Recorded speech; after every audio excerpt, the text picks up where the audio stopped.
Hoje é dia de mais uma de nossas resenhas, de uma leitura coletiva que foi votação no grupo do canal e foi quase unanimidade. Então, chega mais. Fala pessoal, sou o André do Arsenal Books e hoje eu estou aqui para mais uma de nossas resenhas. Falaremos sobre Noite sobre as Águas de Ken Follett, que, como eu disse, foi leitura coletiva do canal em maio de 2026, votação dos membros do canal e foi quase unanimidade. Tanto que o povo disse o seguinte: nós temos que ter como obrigatoriedade pelo menos um Ken Follett de leitura coletiva por ano. Não me parece uma má ideia. Já tenho até mesmo em mente qual será o Ken Follett de 2027. Acompanhe, beleza? Antes de a gente começar esse bate-papo, eu já peço, deixa o like, compartilhe esse vídeo com quem possa interessar e principalmente inscreva-se no canal, ative o sininho para notificação, semanalmente vídeo novo aqui no Arsenal Books, beleza? Confira na descrição do vídeo o link para acesso aos canais parceiros como o Rodrigão 1002, o Diego do Biblioteca Bruta e o Reives Lorenzoni. Fica esse espaço para agradecimento aos membros do canal que ajudaram na seleção do livro e foi uma baita tirada, tá? Então fica o agradecimento para todo mundo, vocês fazem toda a diferença no projeto. E fica também o convite para quem ainda não é membro, torne-se membro no botão aqui abaixo. Vocês veem os benefícios como entrar no nosso clube de leitura coletiva e concorrer a sorteios de livros mensais em lives aqui no canal, beleza? Sem mais delongas, bora para a resenha de Noite sobre as Águas. Bom, pessoal, uma rápida contextualização para a gente abrir essa resenha. Obra publicada originalmente pelo Follett em 1991. Então já estava com quase 20 anos de carreira profissional como escritor, já nas paletas quando ele concebeu essa obra, certo? E aqui nós vamos ter mais um de seus romances ambientados durante o período da Segunda Guerra Mundial, certo? Nós temos diversos nessa mesma pegada, ou pelo menos semelhante, que compartilham do mesmo contexto histórico. A gente pode puxar Espiãs do Dia D, a gente pode puxar O Voo da Vespa, a gente pode puxar até mesmo a trilogia do século, porque vai chegar um determinado momento, pelo que me falaram, que ele vai chegar no período da Segunda Guerra. Então o Follett ele gosta muito de permear essas obras. Não podemos esquecer também, porra, o seu primeiro livro que fez sucesso, O Buraco da Agulha. Lemos aqui em conjunto ano passado e sensacional, certo? Então o Follett ele tá pisando em terreno comum aqui quando ele nos apresenta a Noite sobre as Águas. Mas esse aqui, de longe, entre todos esses, é o que tem mais aquele clima de novelão. Então, bora de sinopse para a gente entender exatamente o que eu quero falar para você sobre isso. Bom, pessoal, aqui nós vamos ver a ameaça de Hitler crescendo cada vez mais na Europa. As sombras do nazismo estão percorrendo todo o território europeu e chega um momento crítico para a Inglaterra. A Inglaterra precisa ou não entrar na guerra, certo? E é nesse contexto que a gente é jogado para dentro do livro. E já de início nós temos a seguinte notícia: a Inglaterra ingressou na Segunda Guerra Mundial. Perfeito. A partir daqui, o que que acontece? Muitas pessoas que têm a possibilidade começam a evadir do país. Não querem estar no território inglês quando o conflito realmente acontecer. E já tem todo um contexto aqui que é apresentado e que é de conhecimento geral, né? Mas que traz até uma passagem interessante aqui dentro do livro, que nesse momento, quando a Inglaterra realmente entrou na guerra e alguns bombardeios começaram a acontecer, tinha o horário do blackout, todas as luzes eram apagadas, não se enxergava nada, justamente para que pilotos da Luftwaffe, então a força aérea nazista, não conseguissem localizar realmente seus alvos do céu e fazer os seus bombardeios serem mais eficazes, tá? Então pensa tu viver nesse estado de guerra, certo? E é a partir daí que a gente vai acompanhar diversos núcleos de personagem. Eu vou entrar mais pra frente em algum desses núcleos, que eles vão, por diferentes motivos, ingressar no último voo da Pan Am que sai da Europa e cruza o Oceano Atlântico em direção aos Estados Unidos, aonde eles pensam que estão saindo dos riscos da guerra, porque os Estados Unidos estava longe de ingressar na Segunda Guerra Mundial. Muitos até mesmo duvidavam e colocavam quase como impossível que os Estados Unidos intervisse nesse conflito. Mal sabiam eles, por sorte os Estados Unidos interveio, beleza? Então nós temos esses núcleos de personagens que vão convergir para dentro do Boeing 314 Clipper da Pan Am que vocês estão vendo a imagem aí na edição do vídeo, um hidroavião lindíssimo. Infelizmente, poucas unidades foram fabricadas e realmente postas a uso durante esse período, certo? E esse Boeing 314, cara, como é descrito aqui pelo Follett, é um luxo sem tamanho, cara. É só para burguesia realmente, certo? E já é nesse primeiro aspecto, então, que eu quero começar a puxar os núcleos de personagem para a gente falar sobre um pouquinho, beleza? O primeiro grupo, então, nós vamos tratar sobre a família Oxenford. O patriarca é um inglês fascista, defensor ferrenho da ideologia proposta pelo Hitler, principalmente no que tange à raça ariana, certo? E inclusive ele é um dos grandes cabeças fascistas que comandam o grupo dentro da Inglaterra. A partir do momento que a Inglaterra entra na guerra, automaticamente ela está declarando guerra contra ele, certo? Ele passa a ser o inimigo. Então o que, que o Oxenford faz? Ele pega toda a família dele, a sua esposa, que é uma americana, suas duas filhas, a Elizabeth, que é a mais velha, e a Margaret, que é a do meio, e o seu filho caçulo, Percy, compra as passagens do avião Clipper e embarca eles para os Estados Unidos para fugir, principalmente para ele, temendo ser preso pela sua ideologia, certo? E aí a gente começa a acompanhar também os conflitos dentro desse núcleo familiar.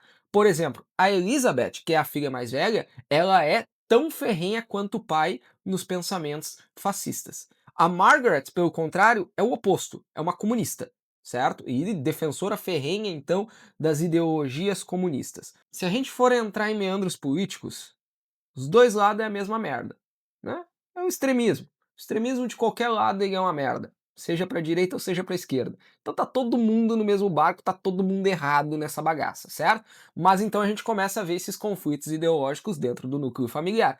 E tem o Percy, que é um jovem de 15 anos que ele tá muito mais preocupado em se sair bem, em se sobressair sobre os outros, sempre ser o espertalhão, sempre com uma piada, sempre tentando fazer pouco caso, mas ele vai tendo uma curva evolutiva ao longo da narrativa, certo? Então nós já temos esse núcleo familiar ocupando o Boeing 314 Clipper. Além deles, nós temos o personagem Harry Marks, que é um inglês da classe operária, da classe baixa, mas que se sobressai na alta sociedade através de seus furtos. Ele é um rapaz muito bonito, ele acaba se infiltrando em festas, convivendo com pessoas da alta sociedade e aproveita esses momentos para cometer os seus furtos. Ele é quase que um Robin Hood, só que ele não divide a renda entre os pobres, ele fica tudo para ele, tá? E tem todo um quê de charme por trás da construção do personagem, inclusive um charme que vai despertar desejos primitivos em outros personagens aqui dentro da narrativa, certo? O que que acontece com Harry Marks? Ele é preso, certo, na Inglaterra, acaba que por determinados aspectos ele é libertado, mas ele teme novamente ser preso e principalmente ser enviado ao exército para combater na guerra. Então ele pega os lucros dos seus roubos, compra uma passagem dentro do Boeing 314 Clipper e parte para os Estados Unidos para viver uma nova vida, não abandonando a carreira de ladrão. Além deles, nós temos o casal Lovesey, a Diana e o Mervyn. A Diana, muito mais jovem do que seu marido, ela tá cansada da vida que leva ao lado dele. E ela vive um amor de verão com um amante norte-americano que ela conhece neste período. E ela passa todo o verão fornicando com o rapaz. Até que chega o momento de ele voltar para casa, afinal a guerra foi declarada, ele precisa voltar para os Estados Unidos, ele tem a passagem do Boeing e ele chama a Diana para largar toda a vida dela e ir viver com ele nos Estados Unidos. A Diana aceita e ela só comunica o marido Mervyn, só que a gente está falando aqui de antes dos anos 40, quase chegando nos anos 40.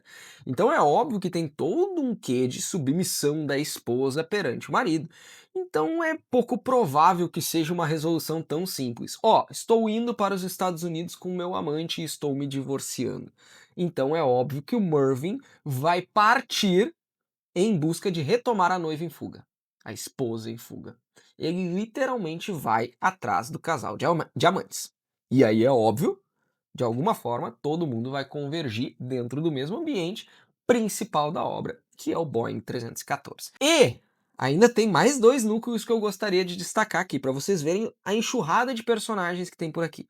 É a Nancy, que é uma empresária norte-americana, uma das donas da Black Boots, que faz os sapatos, né, para os operários, sapatos confortáveis e baratos, e também sapatos que ela fornecerá ao exército caso os Estados Unidos entrem em guerra.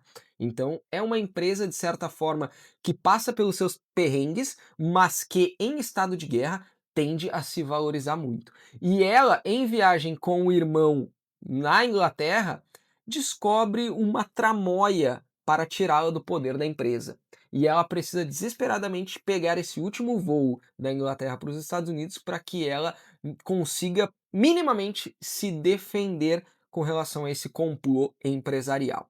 E para fechar e amarrar todos esses núcleos, nós temos talvez o motivador de toda a trama que vai se desenrolar aqui, o Ed Deakin, certo? Que está diretamente ligado ao personagem Tom Luther, que se coloca mais ou menos como o antagonista da obra. Até vou falar sobre isso nas minhas percepções. O Ed Deakin, ele é um engenheiro de voo do Boeing 314 Clipper. E, antes de começar todo o voo, ele recebe um telefonema que a sua esposa grávida foi sequestrada. Ele não faz ideia por quem, mas ele começa a receber fortes ameaças de que um passageiro, um determinado passageiro dentro do voo, não pode chegar até os Estados Unidos. Quem é esse passageiro e os motivos?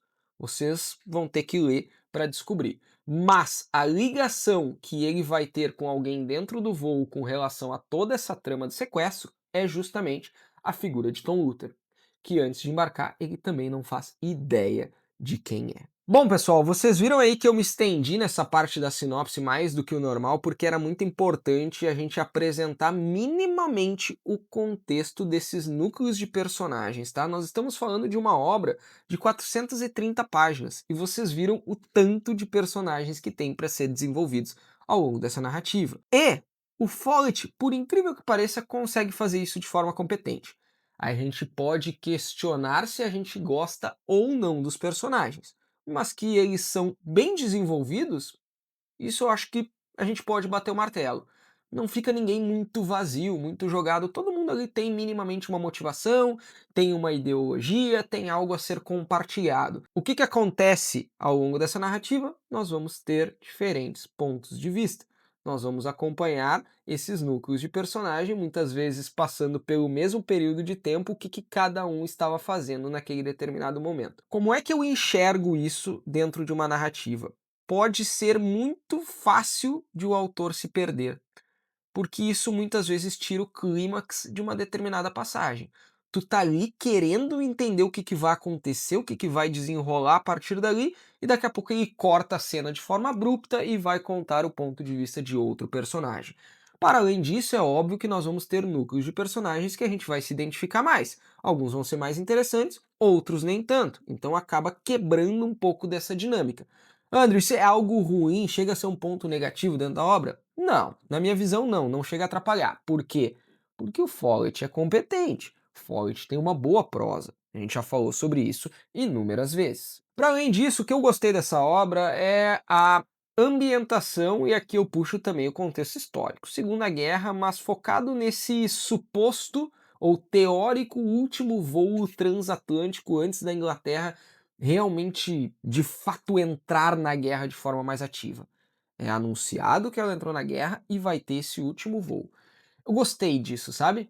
Traz aquele quê de urgência das pessoas tendo que abandonar suas casas, fugir, o estado de guerra como a gente imagina minimamente que ele seja.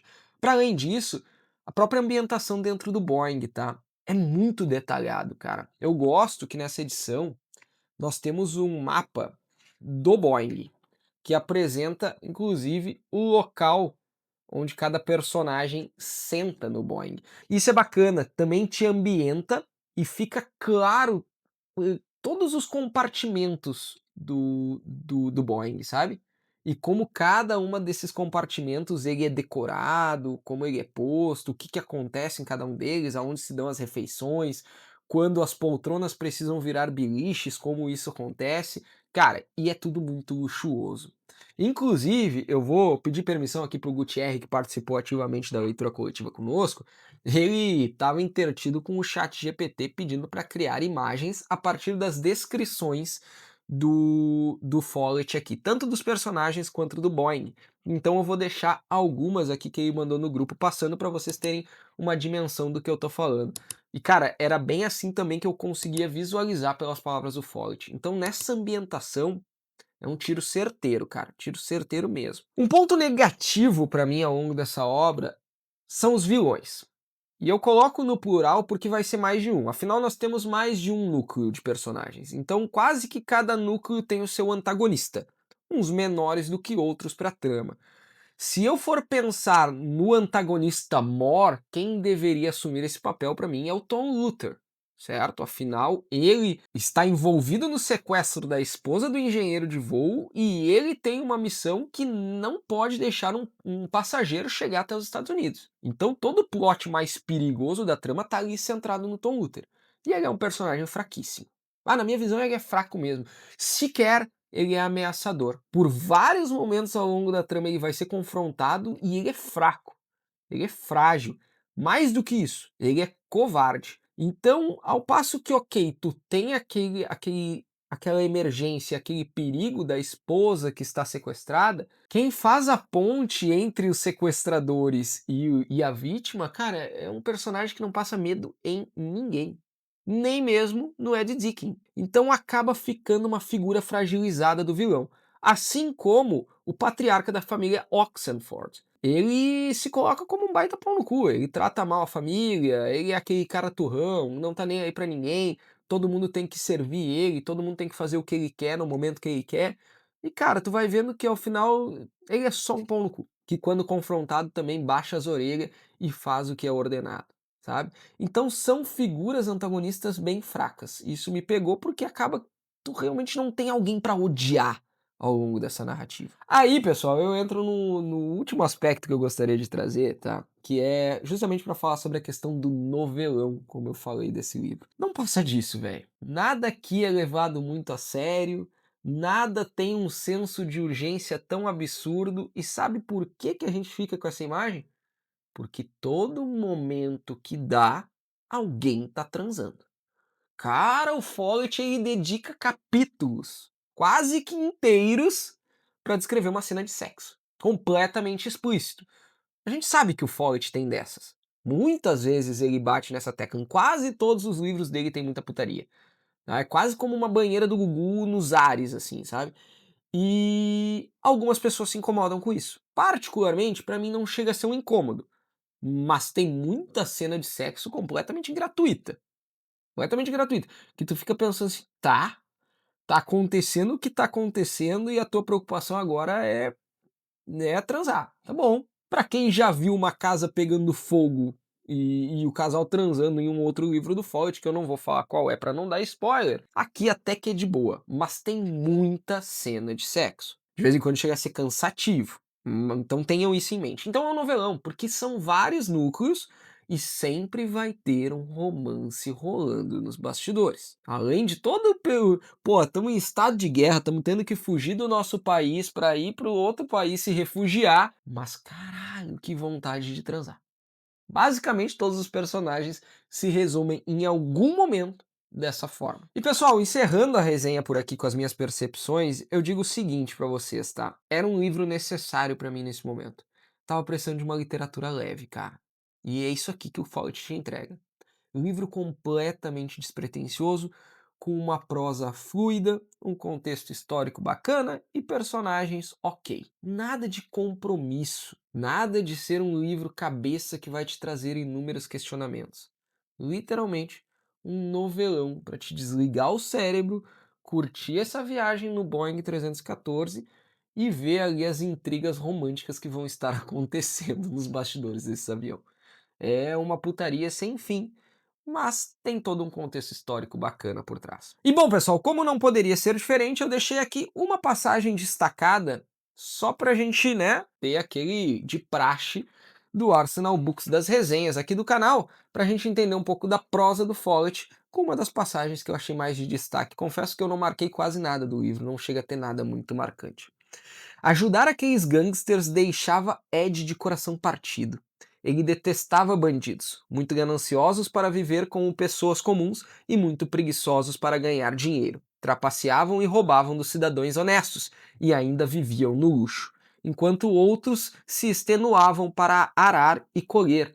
Trabalhavam 18 horas por dia para desenvolver a própria empresa, escavavam carvão bem fundo ou se encharcavam de suor em siderúrgicas. Os criminosos circulavam em ternos extravagantes e carros enormes. Não faziam outra coisa além de intimidar, espancar e aterrorizar. A cadeira elétrica era boa demais pra gente assim. Tu sabe? Todo mundo sabe o que isso remete no nosso cenário Brasil, né? Tem muito bandido de terno por aí.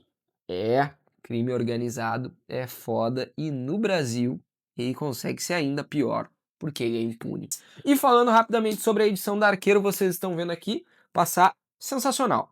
A Arqueiro faz um trabalho excepcional com os livros do Follett. Eu gosto muito da padronagem de capa, eu gosto muito que todos eles batem na mesma altura na prateleira. Por incrível que pareça, isso deveria ser simples, né? Mas não é. A Record tá aí pra provar que isso é difícil pra cacete, pelo jeito, né?